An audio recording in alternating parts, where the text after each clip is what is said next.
예, 뉴스탑10이 뽑은 5위인데요. 이 문재인 정부 초대 민정수석이 구속을 면한 것에 대한 안도 때문이었을까요? 청와대가 오늘 오전에 발빠르게 이 영장 기각에 대해서 입장을 내놨습니다. 애초 검찰이 무리한 판단을 했다는 겁니다. 몇 개월 전 윤석열 총장을 칭찬했던 청와대 과거 발언부터 먼저 듣고 오겠습니다. 검사로 재직하는 동안 부정부패를 척결해왔고 권력의 외압에 흔들리지 않는 강직함을 보여줬습니다. 탁월한 지도력과 개혁 의지로 국정농단과 적폐청산 수사를 성공적으로 이끌어 검찰 내부뿐만 아니라 국민들의 두터운 신망을 받아왔습니다. 오늘 오전에 이 조 전 장관 구속영장 기각에 대해서 청와대 입장을 한번 볼까요? 이번 결정으로 검찰의 구속영장 청구가 얼마나 무리한 판단이었는지 알 수 있다. 이현정 의원님, 네. 어떻게 저희가 받아들여야 될까요? 참 청와대가 어떤 논평을 내고 이렇게 발표를 할 때는 사태의 어떤 그 내용들을 좀 꼼꼼하게 살펴서 그 내용 파악한 다음에 하는 것이 당연한 수순이 아니겠습니까? 근데 지금 고민정 대변인이 오늘 지금 이 작장 이야기한 거 보면 검찰의 구속영장 청구가 얼마나 무리한 판단이었나 이걸 알 수 있다는 것인데 이게 단순히 기각만 놓고 보면 또 그렇게 볼 수가 있어요. 그러나 영장전담판사의 기각 사유서를 보면 이 내용은 이렇게 이야기할 수는 없습니다. 왜냐하면 사유서도 아시겠지만 이 범죄 혐의가 소명이 된다라는 이야기를 함과 동시에 그리고 이 사태가 법치주의를 후퇴시켰다. 그리고 국가의 어떤 공적 기능을 상당히 어떤 면에서 자의적으로 사용했다. 이런 부분을 인정하고 있거든요. 아까 우리가 쭉 논의했지만 기본적으로 검찰이 구성했던 틀을 인정을 하고 있습니다. 즉 조 전 장관 행위 자체가 직권남용에 해당된다는 걸 인정을 하고 있어요. 자, 근데 이거를 무리한 판단이었다라고 이야기를 하는 게 그래서 나중에 뭐 기자들 질문해보니까 다 읽어보지 않았다라고 그래 변명하긴 했는데 세상에 아니 청와대 대변인이 법원의 판사에 제대로 된 그 누구나 지금 다 떠있는 그 기각 사유를 읽어보지도 않고 저런 식의 평가를 냈다는 거 저는 참 청와대의 어떤 논평 수준이 정말 한심하다는 생각이 듭니다. 이현정 의원님 하나 더요. 그러니까 만약에 무리한 판단인지 알 수 있다라는 반응은 나중에 조 전 장관이 대법원에서 무죄가 났을 때 이 정도 반응이 원래 맞는 겁니다. 아니 무죄가 났다든지 아니면 뭐 검찰에서 그냥 단순히 이거는 범죄 소명 안 된다. 그리고 바로 기각해버렸으면 뭐 저런 판단을 낼 수가 있죠. 그러나 지금 이번에 기각한 이유가 그게 아니지 않습니까? 자, 그러면 최소한 이것만 기각 사유만 읽어봐도 저런 식의 논평은 절대 낼 수가 없는 것이죠. 구정차장. 네. 또 하나 더 있어요. 네.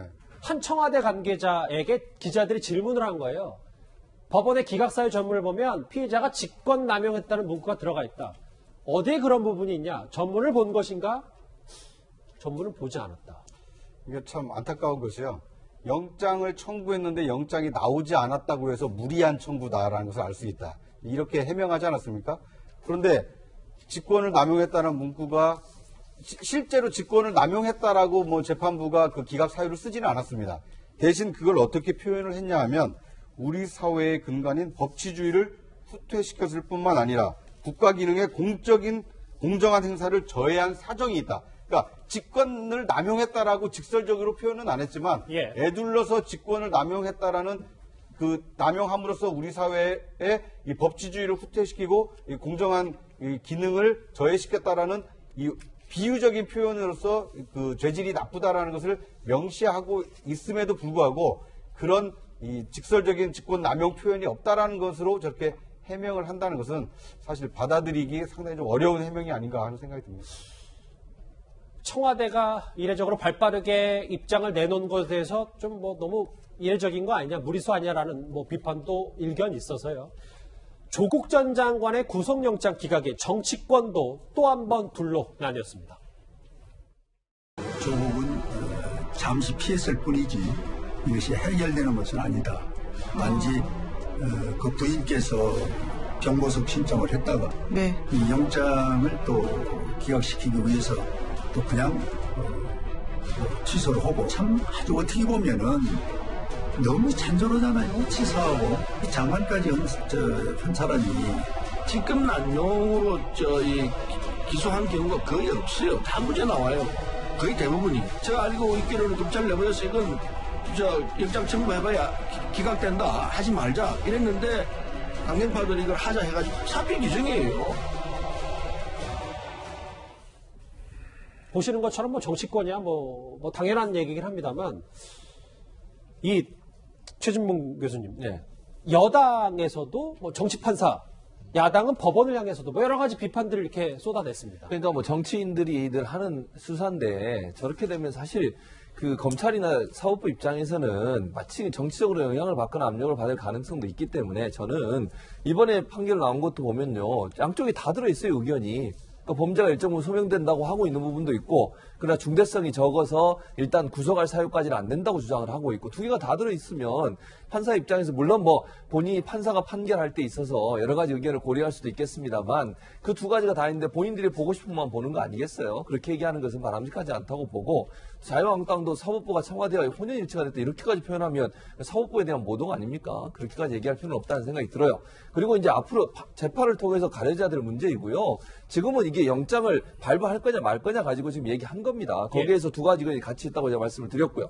지금 상황에서는 어느 한편 이겼다 졌다 얘기할 수 있는 상황도 아니에요. 앞으로 이제 법원에 가서 어느 정도 논란이 돼서 뭐 누가 어떤 것이 사실인지 판결이 나와봐야 되는 것이지, 지금 상황에서 자유한국당이든 민주당이든 서로가 서로에게 뭐 이겼다 졌다 이런 얘기 할 상황은 아니라고 봅니다. 알겠습니다. 이수희 변호사님. 예. 뭐 정치권이야 그렇다 쳐도 지금 다시 한쪽은 가을쯤으로 돌아가는 기분이 드는 게, 조 전 장관 영장 기각을 두고도 이렇게 영장을 기각한 부장판사 이름까지 거론하면서 지금 실시간 검색어도 오늘 하루 종일 전쟁 중입니다. 그러니까 이제 영장이 기각이 되면서 권덕진이 누구냐면 지금 조국 전 수석의 영장을 기각한 영장 전담 판사 이름이죠. 그 이제 권덕진 아웃이라는 걸 실시간 검색어에서 이제 10위권 안에 계속 지금 올리고 있는 거를 보수 쪽에서 하고 있는데요. 글쎄 저는 이렇게 모든 사안에 대해서 정말 애쓰시는 분들은 뭐 좀 굉장한 노력이고 굉장한 열정인데, 참 이런 갈등이 첨예하게 대립하는 이 상황들이 좀 피곤하죠. 뭐 저를 비롯한 많은 사람들이 피곤할 거라고 보이고, 예. 그리고 기각이 된 것에 대해서 아쉽기도 하고 화도 나고 뭐 그렇겠지만, 그럼에도 불구하고 보수가 지켜야 될 원칙은 권위에 대한 존중은 있어야 된다는 거죠. 법치에 대한 존중도. 네, 존중은 그런 면에서 좀 이전에 지금의 집권 세력들이 했던 거에 대해서 적폐청산 때는 어떻게 했느냐, 왜 이렇게 자꾸 과거와 비교하는 것도 저는 좀 삼가하는 것이 좋을 것 같습니다. 영장, 그러니까 조 전 장관의 구속 여부를 두고도 이렇게 갈라진 여론까지 만나봤는데요. 자, 다음 주제 넘어가기 전에요. 실시간 검색어로 지금 대추 중인 곳을 한번 가봐야 될 것 같습니다. 지금 보시는 것처럼 권덕진 아웃, 부장판사 이름까지 거론됐고, KT의 새로운 CEO가 된 이름도 올라와 있습니다. 세 번째, 국회 가볼 텐데 지금 조 전 장관 구속을 두고 대치 중이고 전쟁 중인 곳이 여론뿐 아니라 지금 국회도 하나의 이슈를 두고 대치 중입니다. 조금 전 상황, 국회 영상 한번 같이 만나보겠습니다. 조금 전 상황입니다. 저렇게 자유한국당의 극렬한 반발 속에 선거법 개정안이 국회 본회의를 통과했습니다. 이현정 의원님. 네. 이게 조금 전, 1시간 전 화면인데 꽤 소동이 있었습니다. 국회 본회의장. 네, 오늘 당초에 본회의는 오후 3시에 열리기로 예정이 돼 있었습니다. 그러다가 조금 늦어져서 특히 자유한국당 의원들이 오늘 국회 의장석 주변을 다 봉쇄를 해서 국회의장이 이제 사회를 못하도록 막고 있는 상황입니다.